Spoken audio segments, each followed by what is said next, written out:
Hello guys, welcome back to our channel. If your Echo TV remote suddenly stops responding and changing channels or opening menus feels impossible, it can quickly feel upsetting, especially when the TV itself still powers on normally.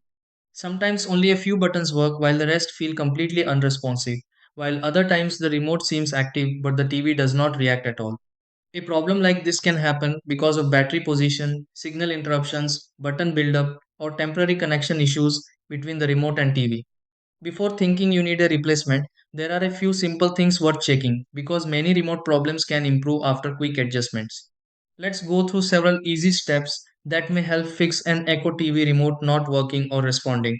Try these. Step 1. Open the battery compartment of the Echo TV remote and replace the batteries if response feels delayed or missing.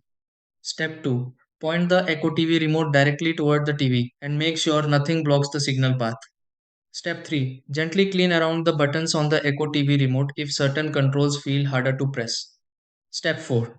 Remove the batteries from the Echo TV remote briefly before placing them back again to refresh the connection. Step 5. Restart the TV connected to the Echo TV remote if button presses still do not seem to work normally. Step 6. Test several buttons on the Echo TV remote and confirm the TV begins responding properly again.